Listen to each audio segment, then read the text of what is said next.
खुद नेतन्याहू भी ईरान की मिसाइलों से मची तबाही को देखकर परेशान हैं, क्योंकि अभी तक इजराइल का एयर डिफेंस ईरान की मिसाइलों के आगे घुटने टेकते ही नजर आया है।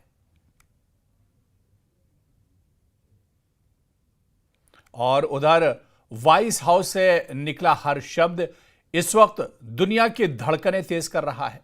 ईरान के साथ पिछड़े तनाव के बीच अमेरिका के राष्ट्रपति डोनाल्ड ट्रंप ने चौंकाने वाले संकेत दिए हैं। उन्होंने कहा है कि ईरान पर हमले को लेकर आखिरी फैसला अभी नहीं लिया गया है, लेकिन जो भी फैसला लिया जाएगा वो आखिरी सेकंडों में लिया जाएगा।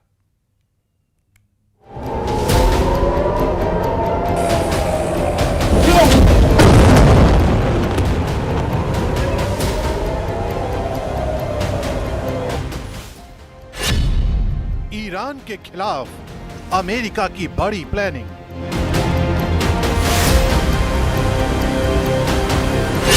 डोनाल्ड ट्रंप के बयान ने बढ़ाई दुनिया की धड़कन।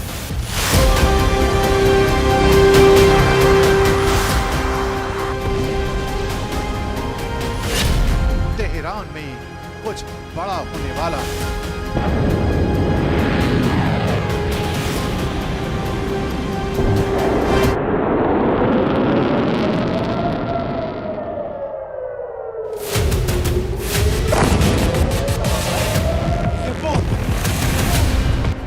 व्हाइट हाउस से निकले बयानों की क्रोनोलॉजी समझने से पहले इन तस्वीरों को देखना जरूरी है।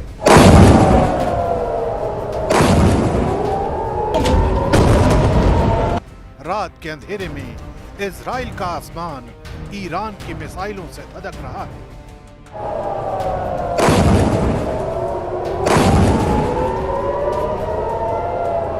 यरूशलेम में लगातार खतरे का सायरन बज रहा है, लेकिन इजराइल के खिलाफ भड़के इस आक्रोश का जवाब अमेरिका से आया है, जहां प्रेसिडेंट डोनाल्ड ट्रंप ने एक बार फिर ईरान को आगाह करने की कोशिश की।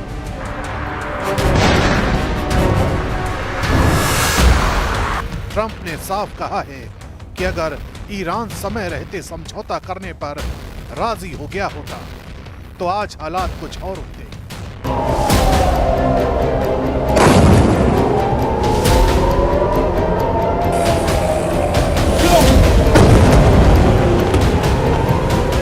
लेकिन अब जब बम बरस रहे हैं, मौतें हो रही हैं और जमीन जल रही है, तो ईरान व्हाइट हाउस आना चाहता है, लेकिन शायद अब बहुत देर हो चुकी है। ट्रंप ने दावा किया कि ईरान कुछ ही हफ्तों में न्यूक्लियर बम बना सकता था, और यही कारण है कि अमेरिका की भूमिका अब निर्णायक मोड़ पर है। Plan for everything, but we'll see what happens. Got a ways to go. They should have made the deal. I had a great deal for them. They should have made that deal. 60 days we talked about it, and in the end they decided not to do it, and now they wish they did it. And they want to meet, but it's it's a little late to meet, but they want to meet, and they want to come to the White House. They'll even come to the White House. So we'll see. I may do that. Trump की बातें साफ कर रही हैं कि उनका झुकाव Israel की तरफ बढ़ता जा रहा है, लेकिन उनका यह भी कहना है कि ईरान को लेकर जो भी फैसला अमेरिका लेने जा रहा है उसका पता किसी को नहीं सिवाय उनके, और जो भी फैसला लिया जाएगा वो सेकंड भर पहले लिया जाएगा। I have ideas as to what to do, but I haven't made a final. I like to make the final decision 1 second before it's due, because things change. I mean, especially with war, things change with war. It can go from one extreme to the other. War. Iran को लेकर Trump भले ही पहेलियां बना रहे हों, लेकिन उनके इस बयान से साफ हो रहा है कि अमेरिका के इरादे ईरान को लेकर क्या है। And now it's a harder thing to sign, It's a lot of water over the dam, but it's very. I say it very simply: Iran can't have a nuclear weapon.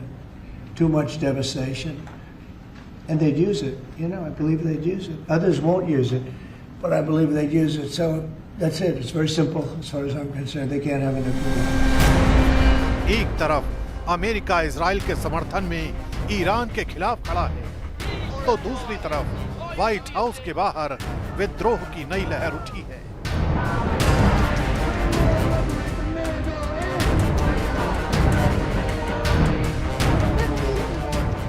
लोगों की भीड़ जमा होकर Israel और Trump सरकार के खिलाफ नारेबाजी कर रही है। Today, we convene because the terror of the Zionist entity has spread beyond the borders of the Palestinian homeland. Shame. And the Zionist entity has put the people of Iran under its sights to spread its terror beyond the Palestinian homeland once again. Israel, the terror of the Middle East, is the state with nukes. Israel is the terror of the Middle East. They, unprovoked, attacked the state of Iran, putting people in harm's way for weapons that do not exist. Shame! White house की दीवारों के भीतर Iran के खिलाफ deal या damage की रणनीति बन रही है, तो बाहर लोकतंत्र की आवाज सवाल पूछ रही है, क्या ये न्याय है या सत्ता का अहंकार? ट्रंप ने भले ही अंतिम फैसला अभी ना लिया हो, लेकिन उनके शब्दों से झलकता है कि युद्ध का रास्ता अभी खुला है और शायद तैयार भी। अब सवाल ये नहीं कि फैसला क्या होगा, बल्कि ये है कि उस फैसले की कीमत कौन चुकाए, ईरान, इजराइल या फिर एक बार फिर पूरी दुनिया।